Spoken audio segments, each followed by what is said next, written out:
नमस्कार दोस्तों, मैं चंद्र प्रकाश यादव और आज आप सभी के बीच एक ज़बरदस्त स्टोरी लेकर आया हूँ। दोस्तों, एक समय की बात है, एक गांव में बहुत ज़्यादा बाढ़ आई हुई थी और उस गांव के बाहर एक मंदिर हुआ करता था जिसमें एक पुजारी थे। उस मंदिर पर वो पूजा पाठ करते थे।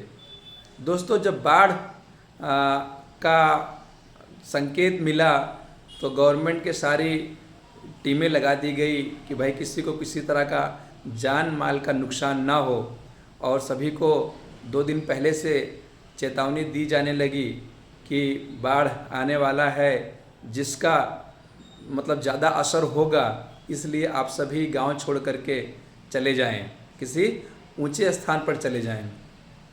सभी गांवों के लोग सब लोग जाने लगे।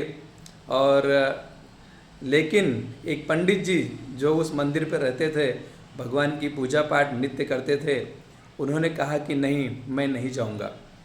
और सभी गांव के लोग चले गए। लास्ट में उस गांव के जो सरपंच थे, उन्होंने हर एक जगह देखा कि गांव में कोई छूट न जाए, उसके लिए एक बार खुद अपनी टीम के साथ में पूरा गांव का सर्वे किया और उन्हें वही पंडित जी दिखाई दिए कि अकेले पंडित जी बाकी रह गए हैं, बाकी सब लोग गांव छोड़ करके ऊंचे स्थान पर चले गए हैं। उन्होंने कहा, पंडित जी, अभी बाढ़ बहुत ही तेज़ आने वाला है, पानी बहुत ज़्यादा आएगा जिसमें तकलीफ़ हो सकता है। आप सभी लोग, गांव के लोग जा चुके हैं, आप भी हमारे साथ चलिए, नहीं तो तकलीफ़ हो सकता है। पंडित जी ने कहा, नहीं नहीं, मैंने भगवान की सेवा की है, मेरा भगवान मुझे बचाएगा। बहुत सरपंच जी के कहने के बाद भी वो पंडित जी वहाँ से नहीं हटे। उसके बाद कुछ देर के बाद पानी बढ़ता गया और कुछ समय के बाद, मतलब 1 दिन के बाद और पानी बढ़ा तो नाव चलने लगी वहाँ पे।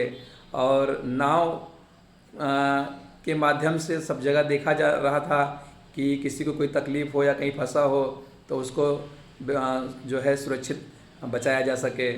तो वहाँ पर वापस नाव वाला पंडित जी के पास आया, अरे पंडित जी, आप नाव में बैठ जाइए और यहाँ पे अभी पानी और बढ़ने वाला है, आइए इसमें से हम सुरक्षित स्थान चले जाते हैं ताकि कोई दिक्कत ना हो। पंडित जी ने वही बात फिर से उस नाव वाले, बोट वाले भाई से कहा, नहीं नहीं, हमें तो हमारे भगवान बचाएंगे, हमने उनका जीवन भर पूजा पाठ किया है और वही हमें बचाएंगे।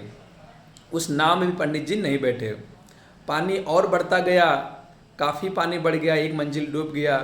और उसके बाद पंडित जी मंदिर के ऊपर चढ़ गए और वापस जो है हेलीकॉप्टर आया। हेलीकॉप्टर के माध्यम से विजिट किया जा रहा था, देखा जा रहा था, सर्वे किया जा रहा था कि भाई किसी कोई दिक्कत ना हो।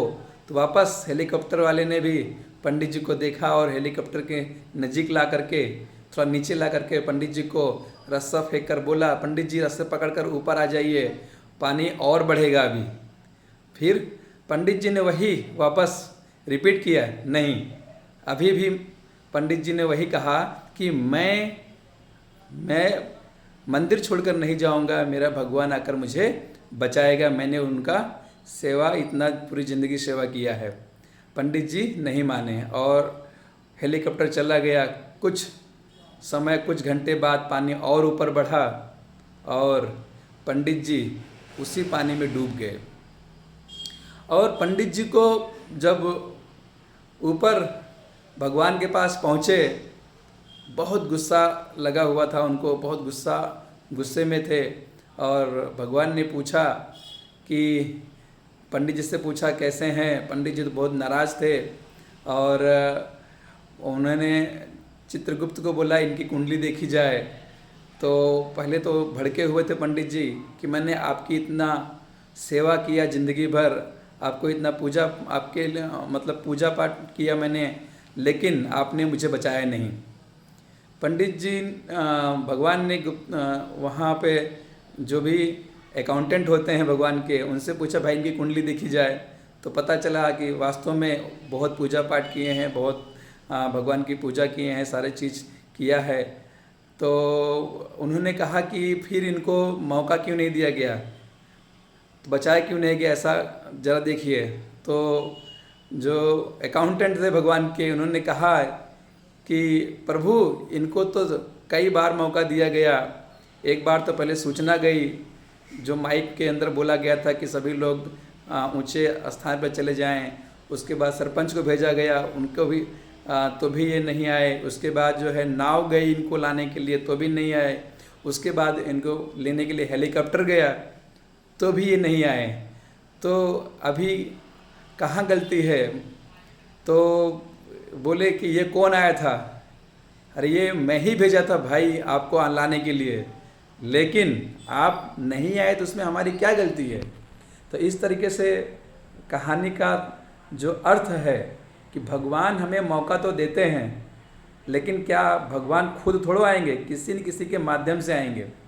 तो हमें अगर कोई मौका दे रहा है, कहीं से मौका कुछ मिल रहा है, तो आप समझ लीजिएगा कि वो मौका कहीं न कहीं आपको आपके लाइफ में किसी न किसी व्यक्ति के माध्यम से आपको वो मौका भगवान देते हैं। अगर आप उस मौके को, सही समय को परख लेते हैं, समझ लेते हैं और उस मौके को एक्सेप्ट कर लेते हैं, तो आपका जीवन बदल जाता है, सुधर जाता है।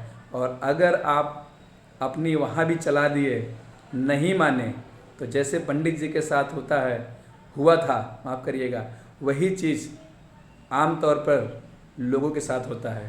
तो हमें अपने मौके को थोड़ा सा विचार विमर्श करके, अपना दिमाग ज़्यादा ना चलाते हुए, उसको आकलन करके हमें एक्सेप्ट करना चाहिए। ये कहानी का मतलब यही है। काफ़ी लोग अपने को सबसे ज़्यादा होशियार समझते हैं और जो है दूसरे को मतलब कम आंकते हैं, और मैं ही जो करता हूँ, जो कहूँगा वही सही है, और उसमें वो धोखा खा जाते हैं।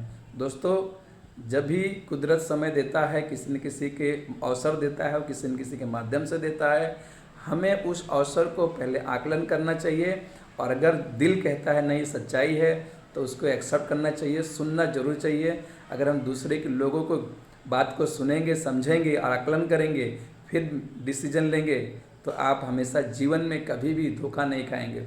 नहीं तो जिस तरीके से मार्केट में नोकिया, मार्केट एक समय था, मतलब शुरुआत में जो दौर था मोबाइल का, तो नोकिया के अलावा कोई मार्केट में इतना बड़ा ब्रांड था ही नहीं, लेकिन उसने अपने आप को अपडेट नहीं किया, मार्केट क्या चाहता है उसको एक्सेप्ट नहीं किया, और वो जो है मार्केट से बाहर हो गया।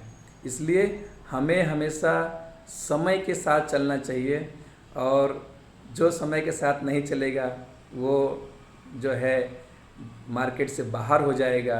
और अवसर को समय से पहचानिए, तभी आप जीवन में आगे बढ़ सकते हैं। यही मेरा ये मैसेज था। Thank you. उम्मीद करता हूँ कि आप सभी को ये मैसेज, ये स्टोरी बहुत अच्छी लगी होगी।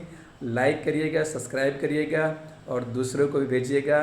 सुनो सबकी, लेकिन एनालिसिस करने के बाद करो अपने मन की। Thank you.